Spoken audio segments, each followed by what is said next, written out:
Halo Sobat WST, kembali lagi di podcast Waskita Sriwijaya Tol bersama saya Kafka, host kamu pada hari ini. Di episode ketiga ini kita akan membahas tentang pendanaan dalam investasi jalan tol. Seringkali Sobat WST bertanya-tanya, dari mana sih sumber pendanaan dalam melakukan investasi pembangunan jalan tol? Nah, di sore kali ini kita kedatangan narasumber, Direktur Keuangan PT Waskita Sriwijaya Tol, Bapak Arfe Malevi. Halo Pak Arfe, apa kabar? Baik, salam sehat selalu. Oke, gimana Pak lebarannya kemarin, mudik? Enggak, di Jakarta aja. Oke, jadi nggak mudik di lebaran? Enggak, menikmati suasana lengangnya Jakarta. Widih. Jadi untuk episode ketiga nih Pak, kita membahas tentang pendanaan dalam investasi jalan tol. Nah sebelumnya mungkin boleh ceritain dulu sedikit pengalaman Pak Arfe dalam industri badan usaha jalan tol. Ya, jadi saya itu mulai masuk ke bisnis tol itu pada tahun 2015. Oke. Jadi yang dulu awalnya core bisnis saya konstruksi, sekarang masuk ke investasi. Nah itu dimulai dari penugasan di tol Cinere Serpong atau PT CSJ, kemudian dilanjutkan ke tol Kanci Pejagan atau namanya PT SMR, kemudian naik ke subholding, itu PT Waskita Transjawa Torut, yang mana membawahi 3 tol di sana, Kanci Pejagan, Pejagan Pemalang, dan Pasuruan Probolinggo, yang saat ini memang sudah dialihkan 2 ruas tol itu ke INA. Nah terus habis itu naik lagi ke holding, itu Waskita Torut, dan pada akhirnya kembali lagi ke asalnya, yaitu di UJT, yang mana PT Waskita Sriwijaya Tol, ruas Kayu Agung, Palembang, Betung. Jadi begitu. Berarti kalau untuk pengalamannya di dunia badan usaha jalan tol udah banyak ruasnya. Tapi ya, lumayan, kurang lebih 7 tahun. Oke. Tapi rata-rata di Trans Jawa, baru pertama kali ke WST untuk Trans Sumatera. Iya betul. Oke. Jadi ini baru pertama kalinya di Sumatera. Terus kalau untuk proses bisnis jalan tol itu gimana Pak? Kalau boleh jelasin sedikit. Proses bisnis tol itu simple ya bisnisnya, artinya mulai dari perencanaan, kemudian pengadaan lahan, kemudian pembangunan konstruksi, kemudian pengoperasian, dan yang terakhir mengembalikan aset tol tersebut ke pemerintah. Pengertian investasi jalan tol kan tadi pagi dari tadi tuh Pak ada 4. Nah kalau untuk skema pendanaannya nih Pak dalam investasi jalan tol, nah itu gimana sumber pendanaannya lah? Ya memang sumber pendanaan yang diatur sesuai perjanjian pengusahaan jalan tol itu adalah 70% itu dibiayai oleh hutang, 30% itu dibiayai modal. Namun memang dalam realisasinya itu bisa berubah-ubah sesuai dengan tingkat kelayakan tol. Gitu. Jadi itu kalau skema the best, jalan tolnya layak, maka kreditur akan masuk di sana sebesar porsi 70%. Tapi kalau jalannya nggak layak, kreditur mungkin masuknya lebih menurun, cuma 50-60%. Atau bisa juga kebalikannya, 70%-nya itu modal, 30% hutang. Nah itu yang mungkin terjadi di ruas-ruas yang tidak layak gitu. Nah, terus kalau untuk menentukan ruas yang layak secara investasi nih Pak, gimana? Ya, jadi memang bisnis tol itu simple ya, jadi kita perlu cuman melihat masa konsesi dari pengusahaan itu, seberapa cepat kita dalam melakukan pengadaan lahan, kemudian seberapa cepat kita juga melakukan pembangunan konstruksi, sehingga ujungnya masa pengoperasian yang tadinya menghasilkan income itu bisa kita lihat pengembalian investasi itu sesuai nggak dengan modal yang kita taruh di tol itu. Jadi semakin cepat kita ngadain lahan, semakin cepat ngadain konstruksi, maka masa operasinya juga semakin panjang, sehingga untuk mengembalikan atas investasi itu mungkin lebih bagus. Nah, apabila nih Pak kita dapat penugasan dari pemerintah, nah itu untuk dapat penugasannya itu di ruas yang kurang layak atau kurang menguntungkan. Nah itu bagaimana cara kita menyikapi penugasan pemerintah tersebut? Ya, jadi ketika konsepnya penugasan, maka kita harus benar-benar berhitung.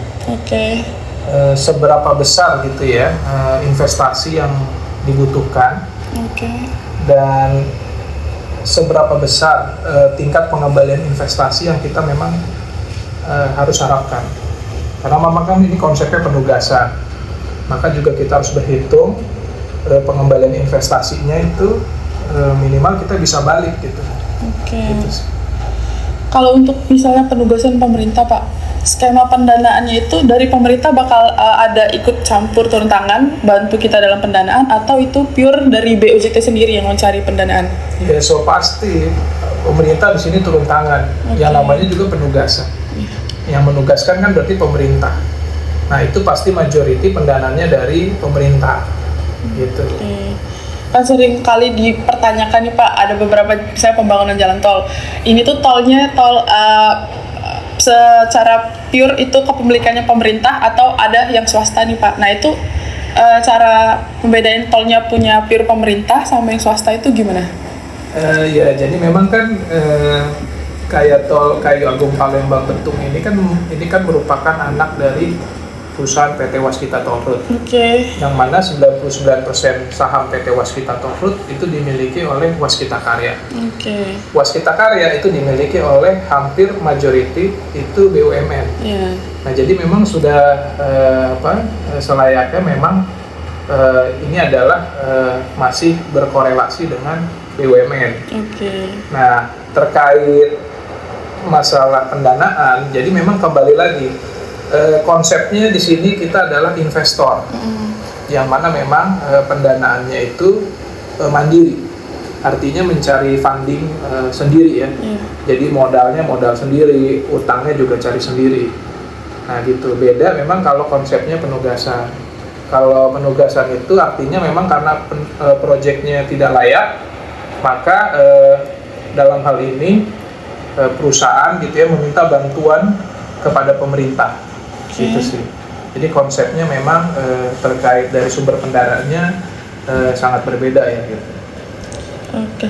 Terus untuk ini nih Pak, ruas tol Kayu Agung Palembang Betung nih, menurut Pak Arfe ini masuk di konsep layak atau belum layak secara investasi? Ya, jadi memang urut-urutan tol itu terkait kelayakannya itu bisa kita bagi 3 fase. Oke. Yang pertama itu Jabodetabek. Oke. Nah, ini memang ruasnya layak-layak.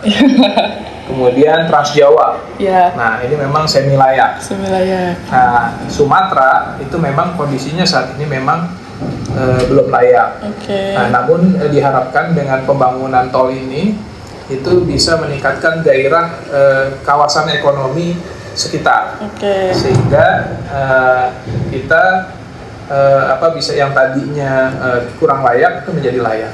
Itu memang butuh waktu kurang lebih ya mungkin 15-20 tahun. Mungkin 15-20 tahun ke depan berarti akan Betul. mirip seperti Trans Jawa mungkin ya, Trans Sumatera akan. Betul, karena memang sebenarnya waktu itu memang pembangunan tol itu akan diimbangi dengan pembangunan kawasan ekonomi sekitar. Okay. Nah, namun memang dalam perjalanannya ini pembangunan jalan tol justru malah duluan. Kawasan ekonominya malah sampai saat ini belum terbangun sama dengan tolnya gitu. Okay. Jadi makanya butuh 15-20 tahun. Okay. Terus yang terakhir, ya, bagaimana menjadikan ruas tersebut layak atau menguntungkan Pak? Ya, jadi memang itu bisa dimulai dari awal ya, dari mulai waktu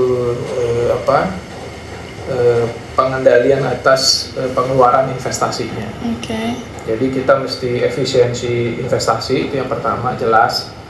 Yang kedua percepatan ya, pengadaan lahan, terus percepatan pembangunan konstruksi gitu ya. Nah itu diimbangi dengan efisiensi investasi. Nah kemudian ketika tolnya sudah beroperasi, itu memang perlu terobosan-terobosan, terutama terkait skema funding ya. Tadi bisa refinancing. Nah harapannya refinancing itu kita bisa dapat suku bunga yang murah, ya. Di pasar di pasar itu baik project bond tadi ya, terus mungkin IPO gitu ya. Jadi banyak. Jadi tadi yang pertama itu adalah efisiensi investasi, percepatan pembangunan. Terus yang ketiga refinancing. Nah, jadi memang diharapkan dengan usaha-usaha tadi, pengembalian investasi kita dalam bentuk dividen itu semakin cepat. Nah, itu semakin menguntungkan pengembalian atas investasinya gitu ya. Nah, jadi memang pilihan tol itu ada dua nih kalau bagi investor. Yang pertama, dia jual barangnya di tengah, mengharapkan keuntungan dari penjualan, atau dia pegang barangnya sampai akhir dengan berharap dividen.